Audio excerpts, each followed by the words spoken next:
ñépp xam nañu ni Sénégal ak ngóor jigéen moom duñ ko fi nangu benn yoon jamais au plus grand jamais ñépp xam loolu bu ñu gisee sax ay nit yi def wàllu góor jigéen yoon da leen a daan ndax li ñuy def dañu ko aaye mais dañu ni jamono fi mu toll ak jamono ni muy doxe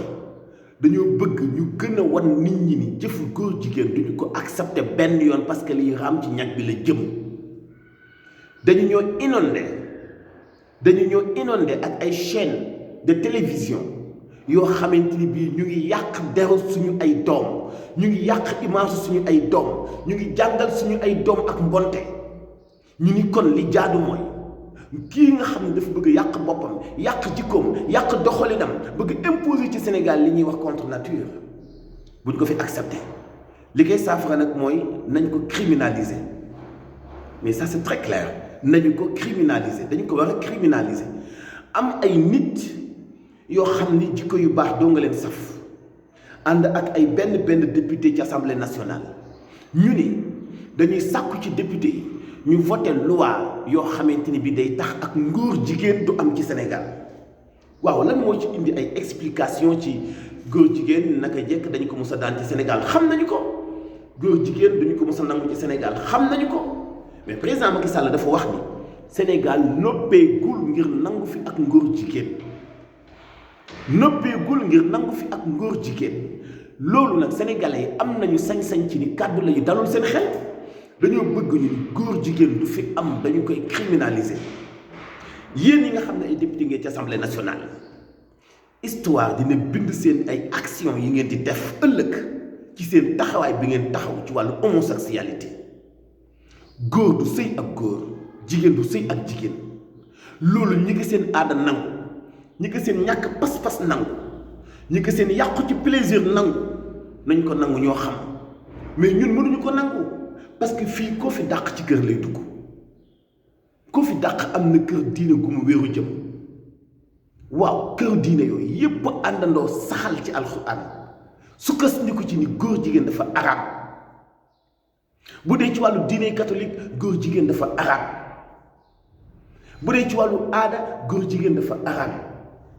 amul kenn koo xam ne mën nga koo daganal waaw ci wàllu plaisir est-ce que bañ a nekk góor jigéen moo wàññi sa liberté je ne pense pas est-ce que di dund ak ngóor jigéen ñu aaye la ko mooy xañ la sa liberté waaye bàyyi leen caaxaan waaye loolu dëgg mënta nekk dëgg fii lañu ni Jolof ak ngóor jigéen kenn du ko fi nangu te nit ñi daañu jël seeni ay responsabilité gis nga ay lobby ay organisation internationale ay ñii ñoo am finance yi ñii ñoo am doole yi kenn amul finance ak doole ku dul yàlla rekk moo amel nit ki li muy dunde ku mu wóor ni di nga dund ren ba déwén na la wóor ni di nga lekk ren ba déwén wa ma min dabbatin fil ardi illa ala llahi rizquha seen explication yi ngeen di def nag seen détails yi ngeen di def ñun frége ñeente wuñu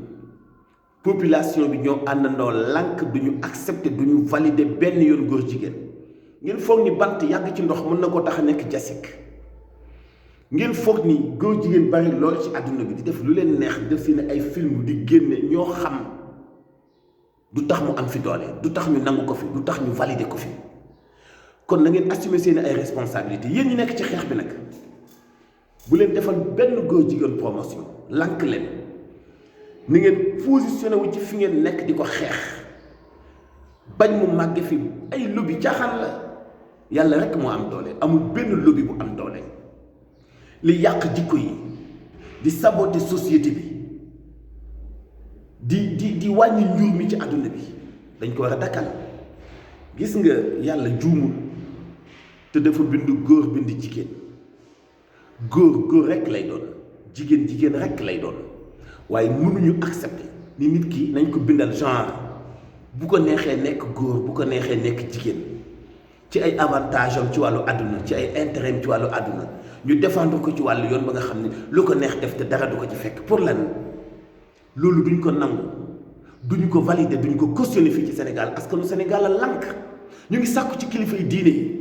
nañu wax lu mu leen coûter baax na mais bu ñu nangu mukk fii ci Sénégal ak ngóor jigéen di fi yaatu li muy indi ci ay conséquences ci suñu dëkk bi beneen réew bu ko antan yaa xam, mais ñun antanuñu ko. mënuñoo bàyyi ak góor jigéen di fi yaatu bu dee image,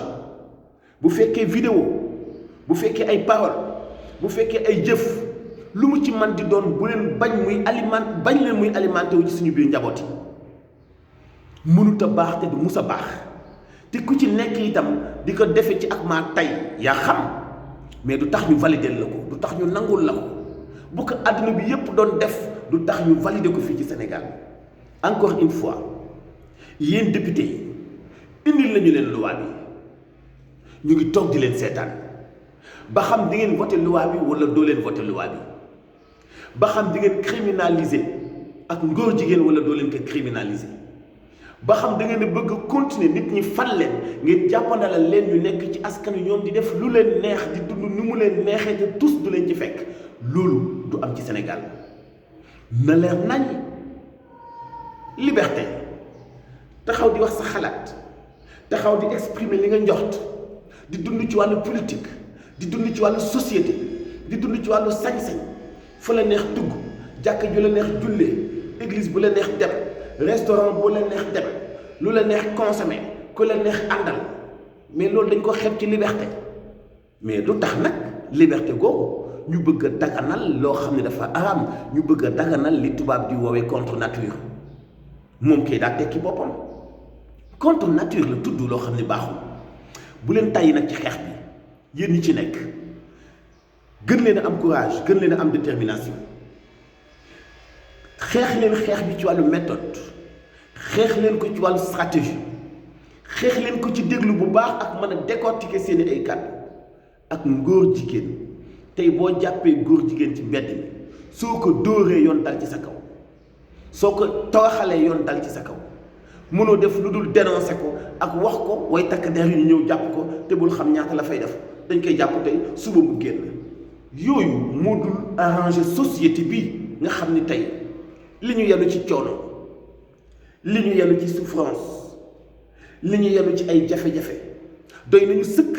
buñ ci yokkaatee ay jikko yu yàqu ba lu neex waaye def àdduna bu tukki lay doon. criminaliser homosexualité, mais bien sûr parce que jëf ji crime la, parce que jëf ji tax na yàlla ëlbati suuf dëpp ko, parce que jëf ji yàlla da koo bañ, parce que jëf ji dafa salte, parce que gannaaw du pour sëy, am na leneen lu muy jariñ nit, am na beneen utilité ci dund nit, am na beneen avantage bu ci nit mën a am bu bokkul ak li ci sëy ak nit. ma ni ñi war a sëy dañu sëy, muy góor ak jigéen, muy jigéen ak góor, góor ak góor mënuñoo sëy, jaaduwul. loolu lan la tudd, loolu nu mu tudd na mooy lan. et ñu ni nañ ko xeex ci Sénégal, am ñuy taxaw naan duñ ko xeex parce que démocratie, parce que liberté. loolu mooy démocratie, loolu mooy liberté. démocratie mu ngi commencé ci nit ñi bu ñu amee xalaat ngir mën a sellal seen société, nga bàyyi xel ci société boobu ak peuple boobu ci li leen arrangé ci wàllu xalaat te mu tegu ci yoon wi tënk ko, chartal ko, ñu mën a dund gu ñu beey. xeex criminalité, xeex vol, xeex adultère, xeex yeneen ak yeneen ngir nit ñi mën a dund gu sell. xanaa du yéenay wax hygiène de vie, mais hygiène de vie bokk na ci góor di sëy góor? non, je suis désolé. est-ce que alal tax na góor di sëy góor? je suis désolé. du mus a jàll ci Sénégal ñu jàppandalal ak góor jigéen muy dund li ko neex, ñu ñuy forcer ay image yu arc-en-ciel di ñu ko forcer, di ñu ko imposer. li góor jigéen yàq gum ci àdduna bi doy na. mënutoo taxaw ak sa xarit téye loxo, mënutoo dox ak sa xarit di ko akolaat, mënutoo dox ak sa xarit ngeen di jege yàlla chaque jour yaa ngi nekk gardaabu di xool nooy mën a def ba yow duñ la jaawale sax ak góor jigéen ñi ndax bari gi ñu bari ñu ni.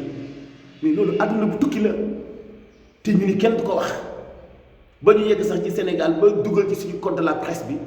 benn pàcc boo xam ne bu ñu ko saxalee mooy yow taskatu xibaar bi sax amoo sañ-sañu wax ci loo xam ne dafay vexer góor jigéen wala lu dafay attaquer góor jigéen wala wax loo xam ne dafay exposer góor jigéen ci askan wi. mais ñun fan la ñu jëm? ci ban àdduna la ñu jëm? bis bu ñu demee ci àdduna ba yéen taskatu xibaar yi